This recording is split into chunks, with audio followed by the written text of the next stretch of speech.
Então, se você tem algumas ações lá no exterior, eu recomendo que você estude elas, revise novamente. Talvez seja um bom momento para você vender um pouco delas.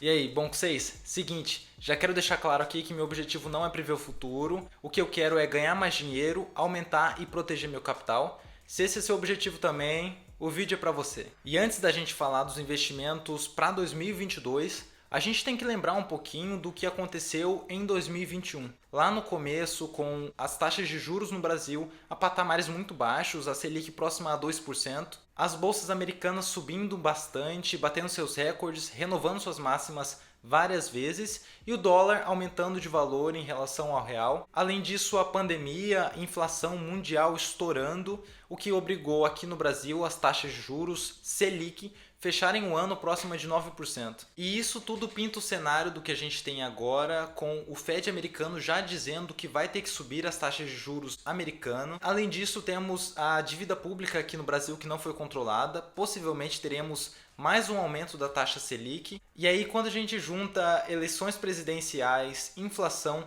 e taxa de juros americanos subindo, o que a gente tem é uma promessa de grande volatilidade nesse período, nesse ano em si. Então, o primeiro conselho aqui é: tenha caixa, tenha dinheiro guardado, tanto em real quanto em dólar. Com as taxas de juros subindo bastante, como eu disse, a tendência é o preço das ações cair bastante. Então talvez seja a hora de realizar um pouquinho de lucro, colocar um pouquinho desse dinheiro no bolso. Lucro nunca fez mal a ninguém. E com relação ao cenário aqui do Brasil, também é bom ter um dinheiro guardado, um dinheiro em caixa. Porém, eu não estou vendendo as ações, ao contrário do exterior. Eu estou, na verdade, procurando por momentos de compra, ações que estejam bastante descontadas, ou em alguns momentos de volatilidade eu estaria esperando com esse caixa para fazer novos aportes. E o que a gente pode esperar para esse próximo ano?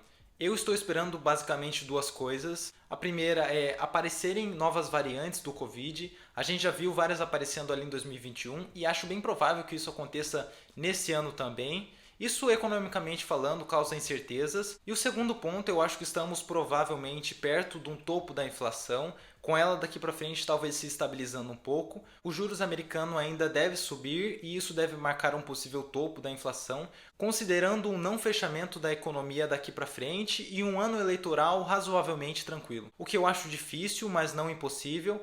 Afinal, é meio que de se esperar que em um ano eleitoral haja, por exemplo, auxílios, o que deve aumentar ainda mais a inflação. Em todo caso, eu sigo de olho nela, afinal, muito do que vai ser um bom investimento em 2022 depende diretamente da inflação. E a gente pode esperar também uma taxa de juros mundial a níveis bastante altos. Aqui no Brasil a gente já está próximo de 9%, e isso deve ser visto em várias partes do mundo, o que deve reduzir bastante o preço de ativos arriscados, como as criptomoedas. A gente vai falar mais disso um pouquinho na frente. E essa taxa de juros mundial que deve subir, a gente já adiantou aqui no Brasil, como eu disse, estamos a patamares de 9%, e isso pode representar um cenário favorável para nós, já que a nossa bolsa brasileira aqui caiu bastante antes das outras. Pode sim representar uma oportunidade ali de compra, mas isso vai depender bastante de dois possíveis cenários que podem ocorrer daqui para frente. O primeiro sendo surgindo algumas variantes nesse ano,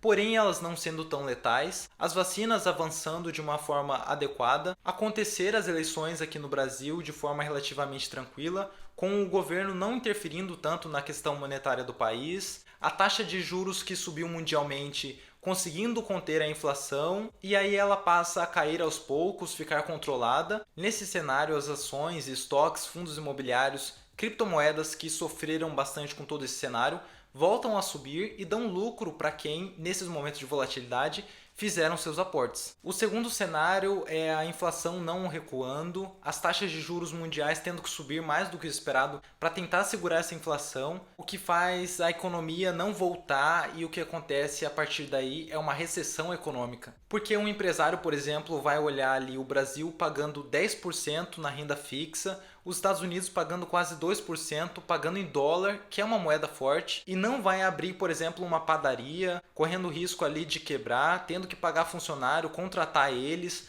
pagar imposto, para talvez, no fim de tudo, ele ter uma margem de lucro ali de 5%, não vale a pena de jeito nenhum. Isso resulta em menos emprego, menos investimento, queda na bolsa, é ruim para a economia do país em si e por isso é tão importante ficar de olho na inflação, porque com ela não se brinca. Observe aqui que são dois cenários totalmente antagônicos, ou dá muito certo ou dá muito errado. E aí você pode me perguntar: ah, Matheus, então é um ano da gente ficar fora dos investimentos, fora da bolsa de valores, esse é o melhor investimento nesse ano? Afinal, é um ano de muitos imprevistos. A gente falou aqui de alguns que a gente consegue imaginar, porém não consegue falar de todos porque simplesmente não tem como prever tudo o que vai acontecer nesse ano. E sim, vai ser um ano com bastante imprevistos. Mas eu pergunto, que ano que não foi assim? 2021, 20, 19, 18, enfim, nunca tem um ano perfeito, principalmente aqui no Brasil. Então, se você for esperar isso acontecer para começar a investir novamente, simplesmente nunca vai acontecer. Pensando nisso, o que eu estou fazendo com o meu dinheiro? Bom, no cenário aqui no Brasil, eu não quero ficar fora da renda variável, da bolsa de valores, e eu vou deixar um dinheiro alocado em renda fixa, rendendo aproximadamente 100% do CDI, com alta liquidez, esperando para fazer aportes em ações e fundos imobiliários selecionados em momentos de volatilidade. E quais critérios que eu estou usando para selecionar esses ativos? Tem que ser de uma empresa de setor perene, boa administração, setores confiáveis e que estejam descontados. No caso das ações, são setores como saneamento, saúde, energia, grandes bancos e os fundos imobiliários de tijolos com boa administração e com imóveis bem diversificados pelo Brasil todo. Dessa forma, eu vou estar aproveitando a renda fixa pagando bem por um tempo e também vou estar aproveitando momentos de volatilidade para comprar boas ações a preço de banana. Agora, sobre estoques, ações americanas, eu já vendi uma parte do meu capital que estava lá fora e vou deixar guardado em dólar. Ah, Matheus, mas e se a bolsa americana continuar subindo, você vai perder de ganhar dinheiro?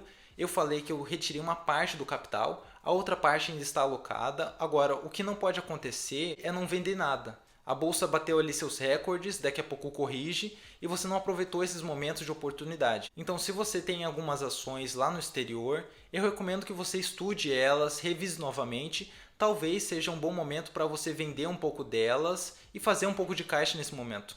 E por fim, sobre criptomoedas, eu ainda vou manter minhas posições e esperarei a taxa de juros americana subir para derrubar o preço do Bitcoin e assim eu poder comprar ele um pouco mais barato. E esses são os investimentos que, na minha opinião, são os melhores para 2022, ações brasileiras, fundos imobiliários e Bitcoin. Se você discorda, comenta aqui embaixo qual ativo, na sua opinião, é o melhor para esse ano. E se você concorda com os meus, curte aqui embaixo porque isso me ajuda demais. É isso, muito obrigado por ver o vídeo até aqui. Clica no card para ver mais vídeos nossos. Um abraço e até mais.